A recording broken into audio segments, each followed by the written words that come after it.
All right, dear viewers, Assalamu alaikum. Hi, my name is Mustafa Akhwand. I'm a director of Shia Rights Watch in Washington, D.C.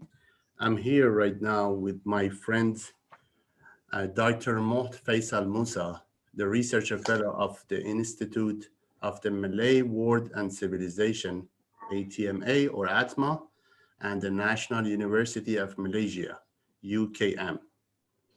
He's a great researcher and scholar, and I know him for several years right now. We have met in Geneva while we both were defending the voiceless in the United Nations, and it was a pleasure for me to know him. He's the author. 7 of his literary works have been banned by Malaysian government. Some people know his book of 1515, Professor, and the one that was translated in English, How Anis Went to Heaven.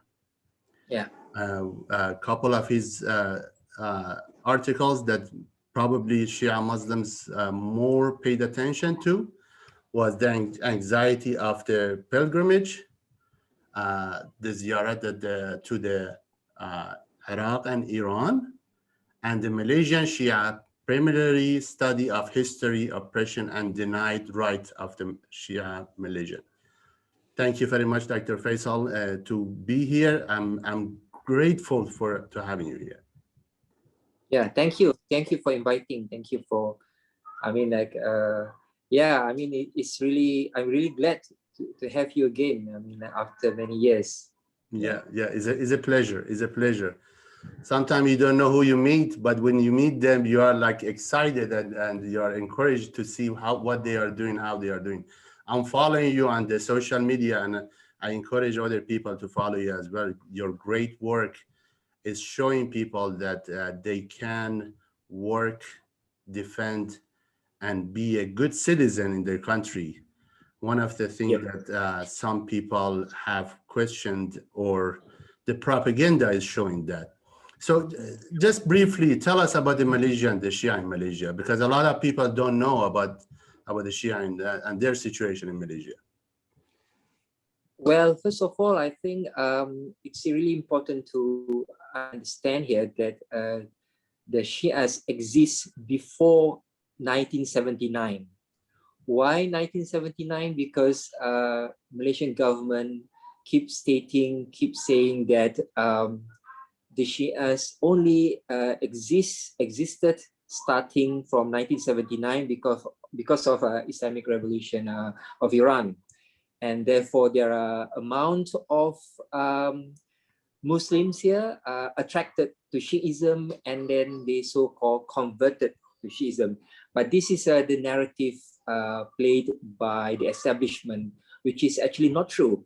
I've been doing a lot of research, and not just me. There's a handful of researchers, local and international, have been doing a lot of research in this region and also in Malaysia. Indonesia, for example. In Indonesia, we have like almost 1 million Shias. It means that looking at the research, the Shias existed long before 1979. So this is really important to take note, first of all. And in fact, the first Islam came in this region is actually Shia Islam. However, because of there's a strong presence of also Sufism, and also there's a lot of one of the hypotheses is that the Sufis are actually the closeted Shias, or the Shias doing taqiyya.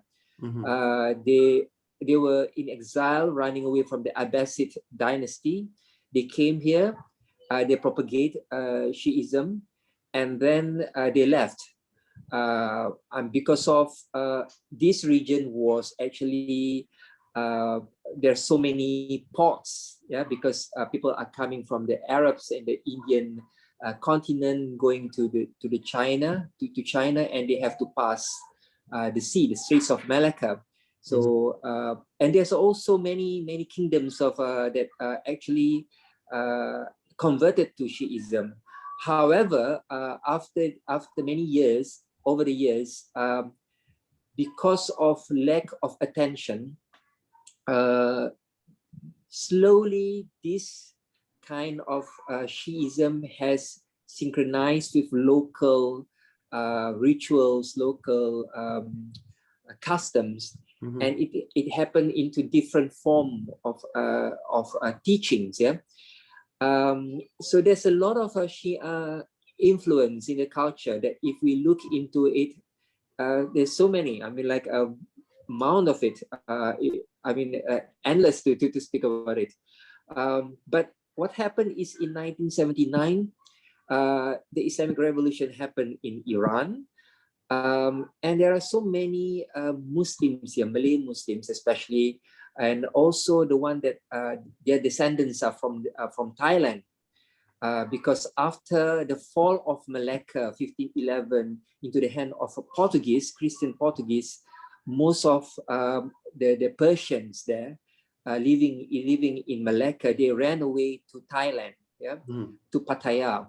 So there's a lot of history here, historical accounts for me to take you into.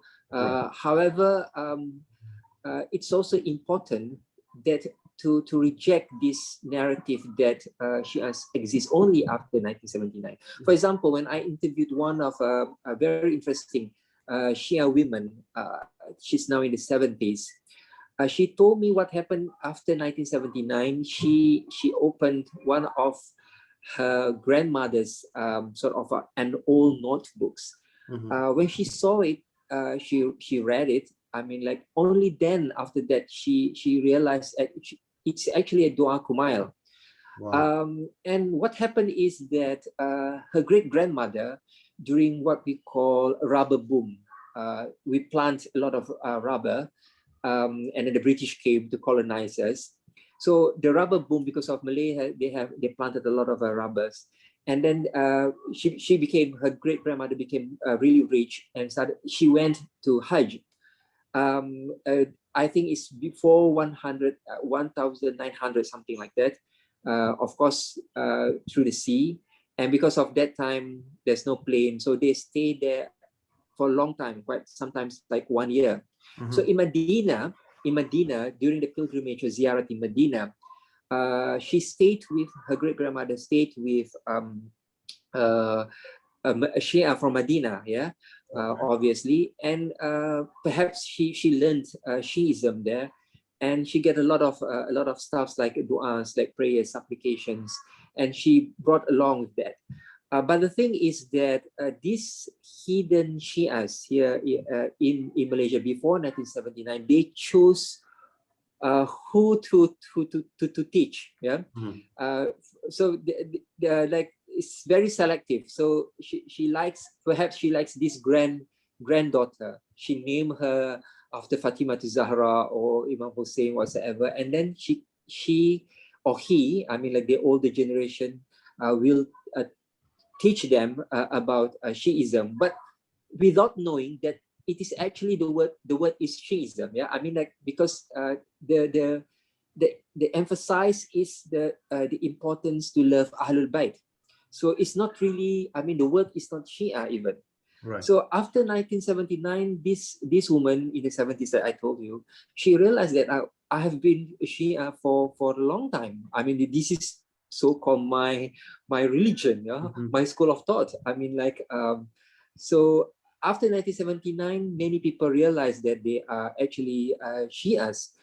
So this what happened without denying that there are a mouthful of Sunni Muslims also converted to Shiism, if I may say the word, if I may use the word converted, because of they attracted to Shiism after 1979. Yeah. All right. That's the first thing you need to know. Yeah.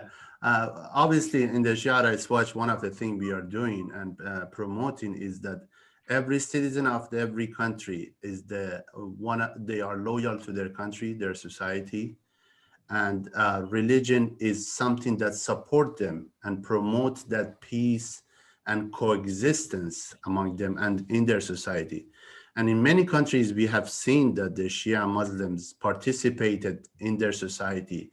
People like Yep. yourself, they are trying to do their best to help their growth of society and growth of neighbors without even talking about their religion, because for them it's very important that their families and their neighborhood are in the safe place, and they growing together.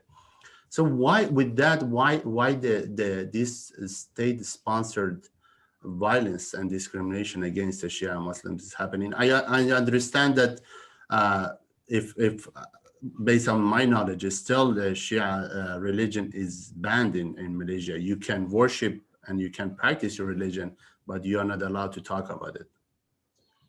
Yes, correct. That's correct. What happened is in 1996, there's a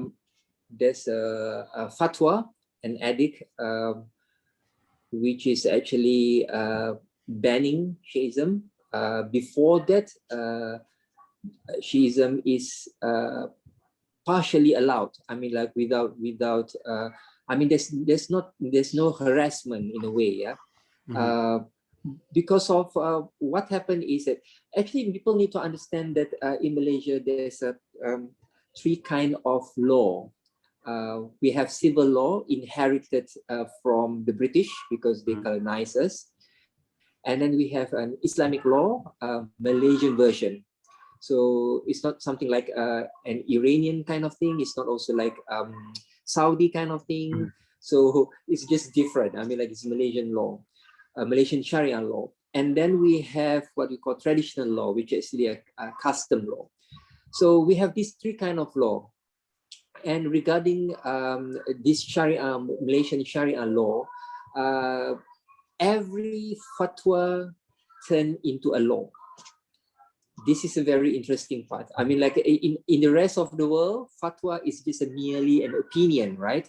Right. Or just a view. But in Malaysia, when you have a fatwa, when it's gazetted in parliament or in a state assembly, it will become a law.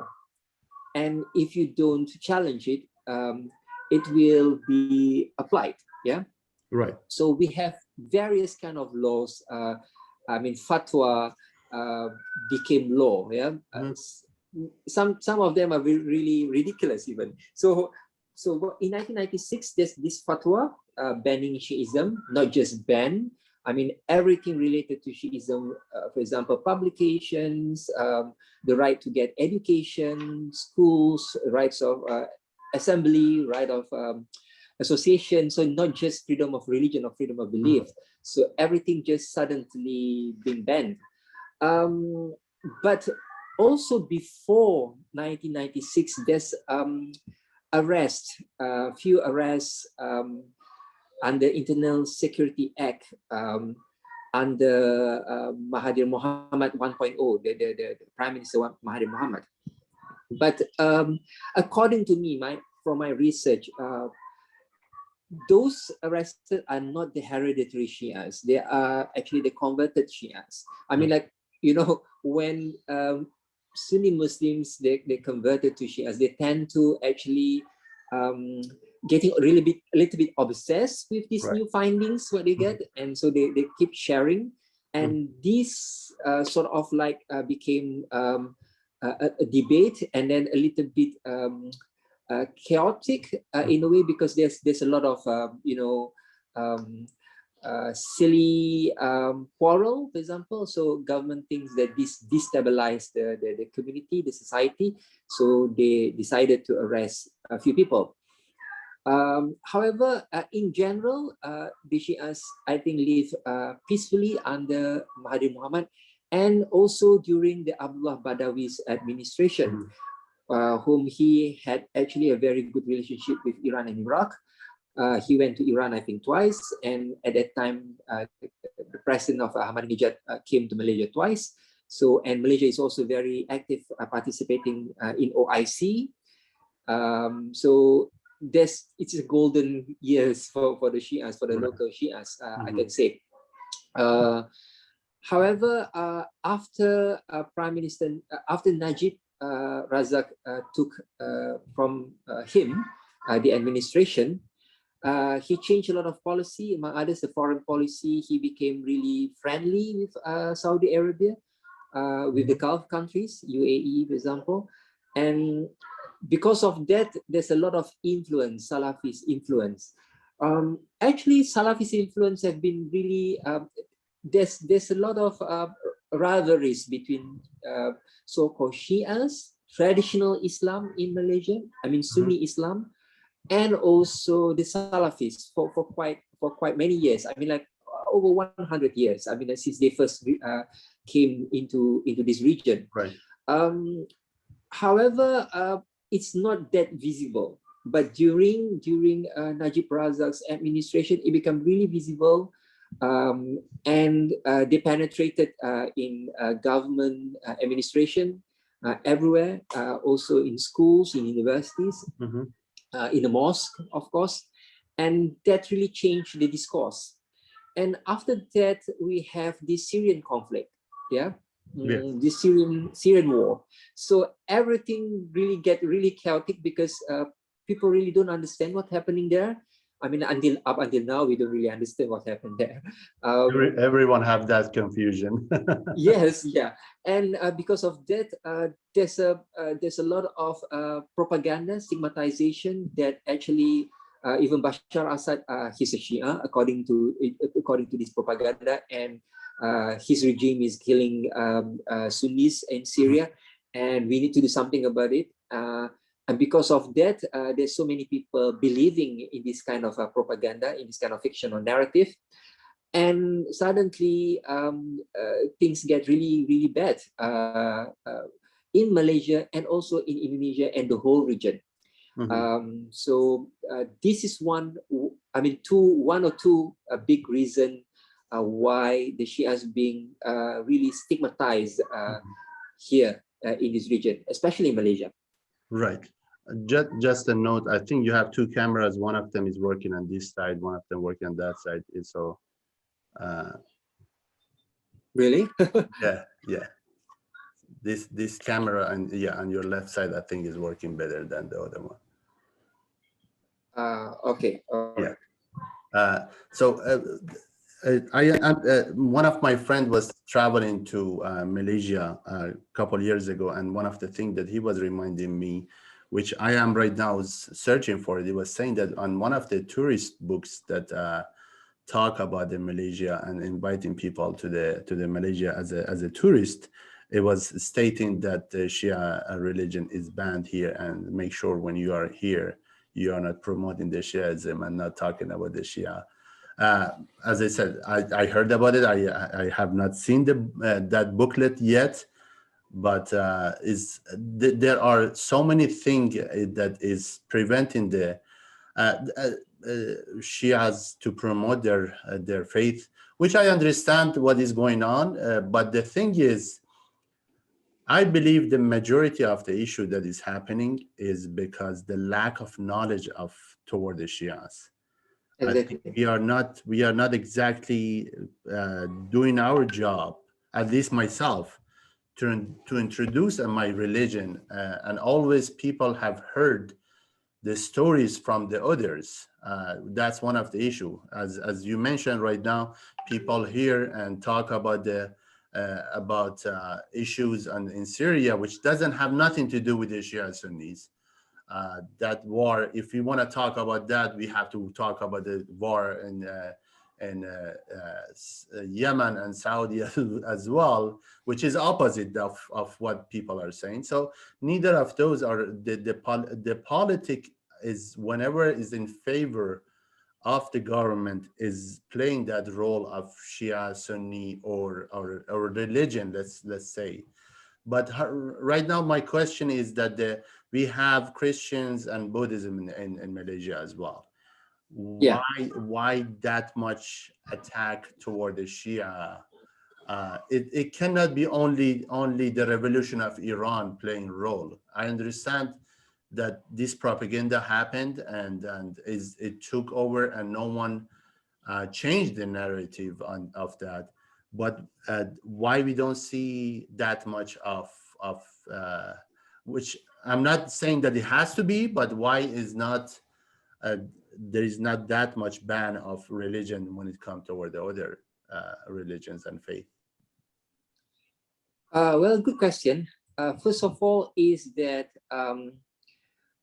there's a quite numbers of religion here in Malaysia. I mean, like first of all, we have Christians, we have also, I mean, Catholic, Protestantism, and evangelism. I mean, even Seventh-day Adventists, everything.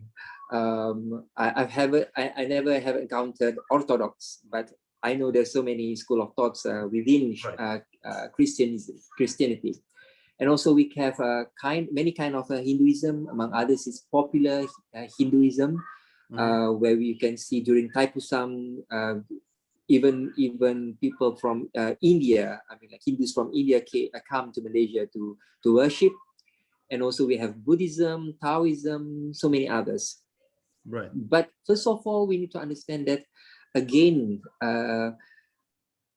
this Islamic law, Malaysian version, we have this fatwa that after being gazetted, it become law. So after the British departed from Malaysia, what happened is they sort of like gave or encraft this power regarding Malay customs and religion, and gave it to the Malay rulers. Yeah, and for this they founded an institution called Islamic religious institution, meaning fatwa. There's a qadi, there's mufti there. There's a council of fatwa. Everything regarding Islam is being basket into one particular institution. Yeah, so so this is one thing, first of all. And since that this institution is being given a lot of power to control and to manage anything regarding Islam. Right. I mean, from the first day, actually, they try to regulate, for example, waqaf, land for waqaf, and then divorce, marriage, things like that, simple things. But then it became more and more, hungry power.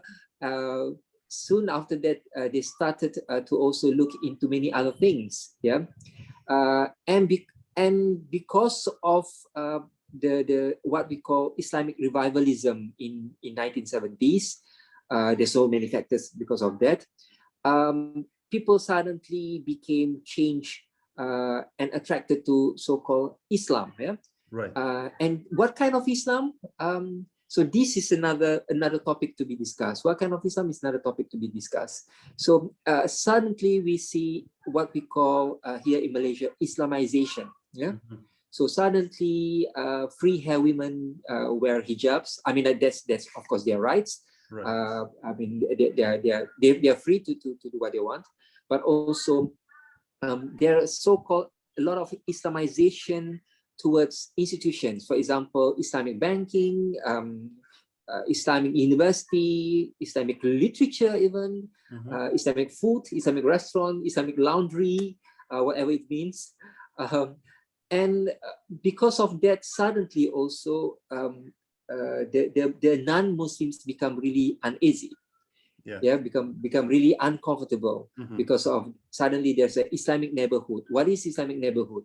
For example, these are the things. Second, the third thing is that after this policy, this so-called Islamization policy in the 1980s, which actually brought by or introduced by Anwar Ibrahim, the deputy prime minister of during Mahathir Mohamad's era 1.0.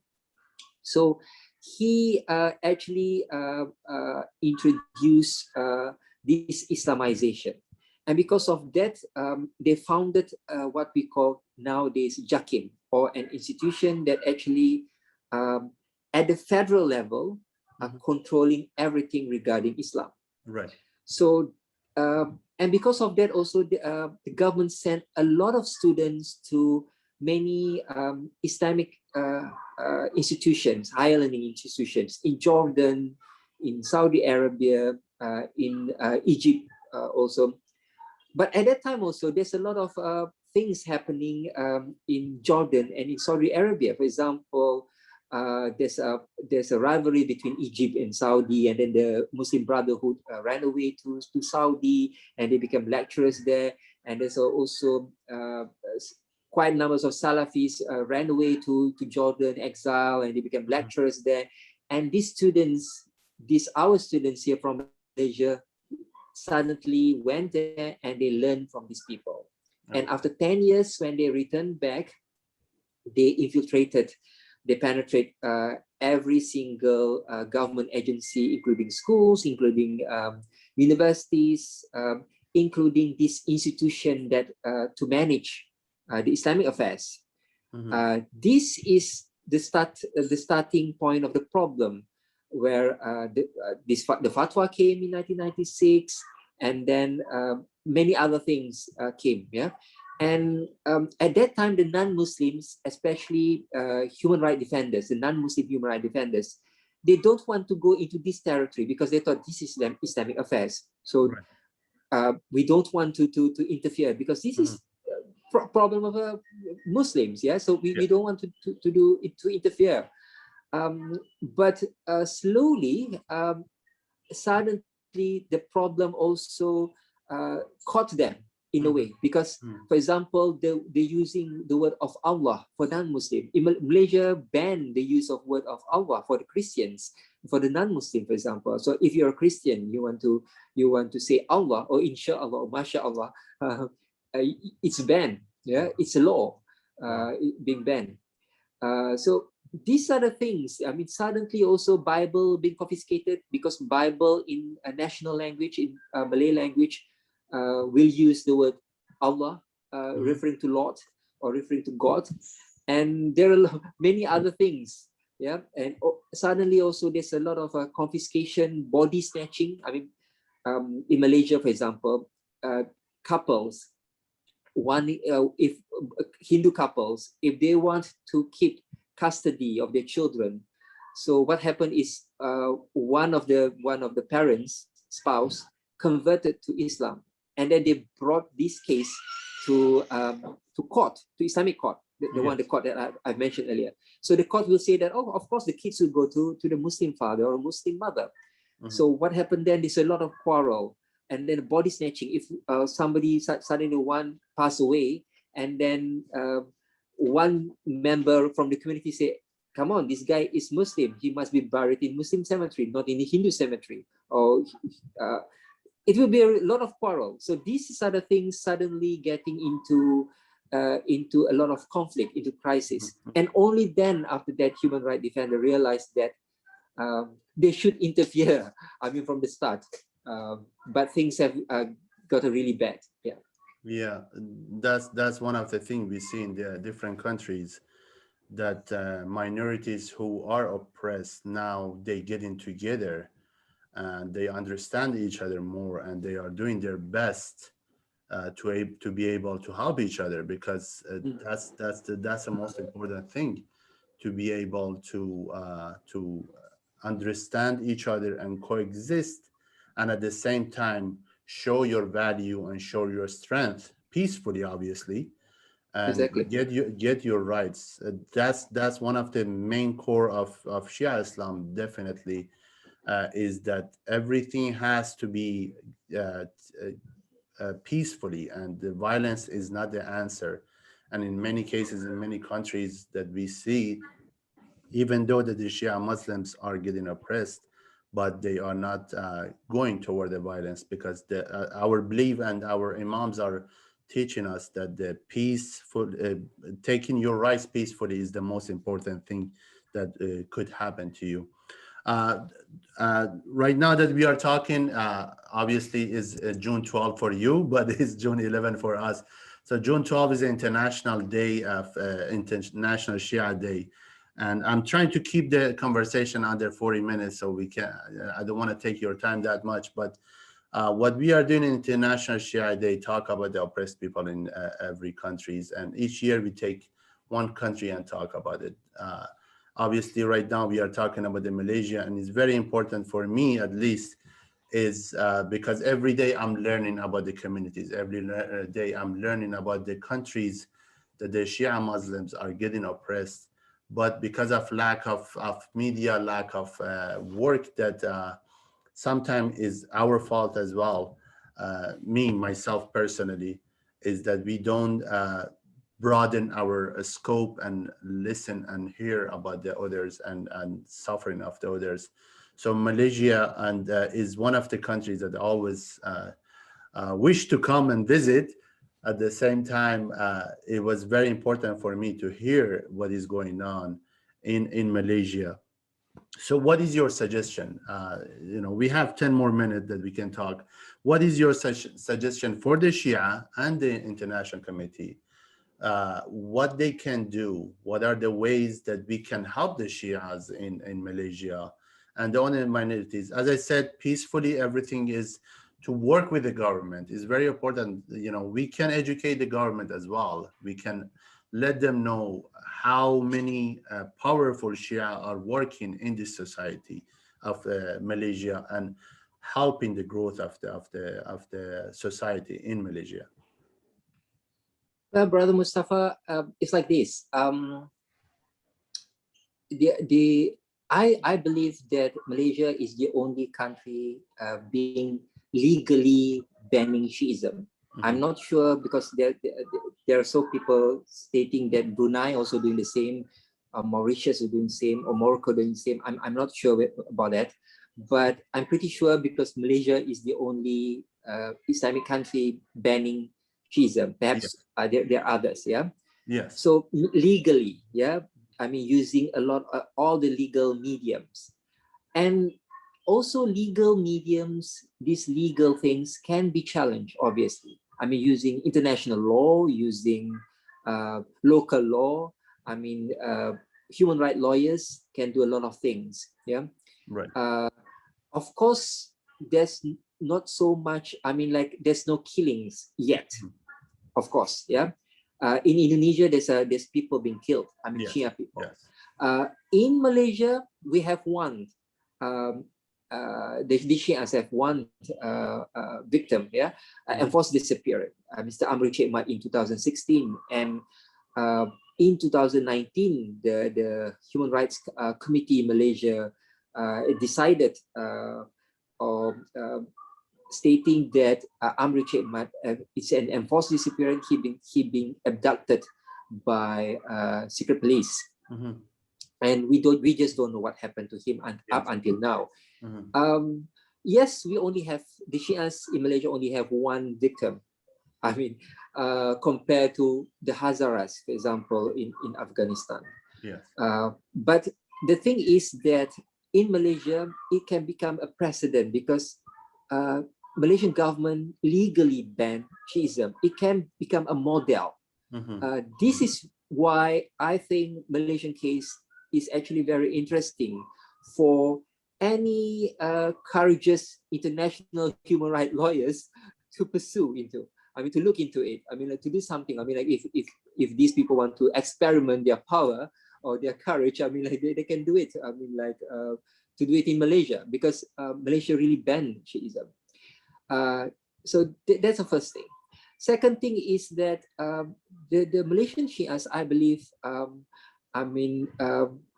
they, of course they're closeted. I mean, they're doing taqiyas, but it's also need to be to understand that they're not just Malaysians. They are also Indian Shias because in Malaysia we have many ethnics: the Indian Shias, Malaysians, also people from Thai, people from Burmese. I mean, they ran away from the regime and they came here and become Malaysian, and also the Arabs.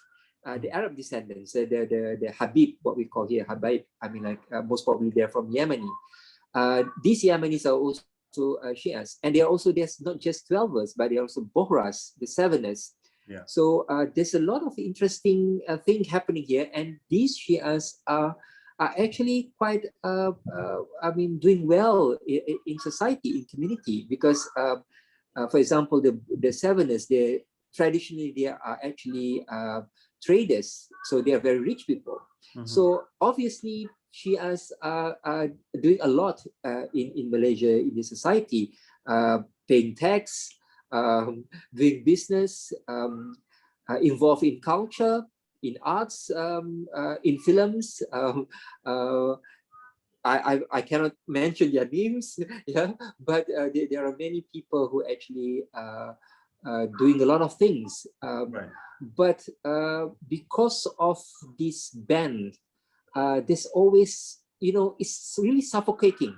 It's suffocating. I mean, like, it's not that you go out that you realize that you're going to be killed, like people, our brothers in Afghanistan.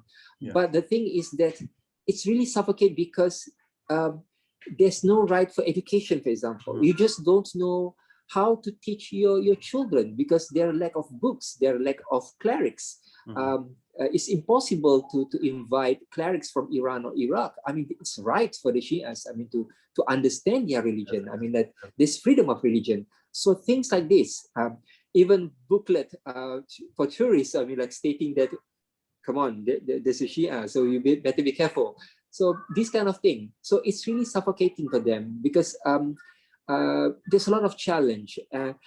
Schools are not allowed to open. I mean, like Shia schools, for example. So suddenly, slowly, they've been suffocated, yeah, Right. and they just slowly losing their religion.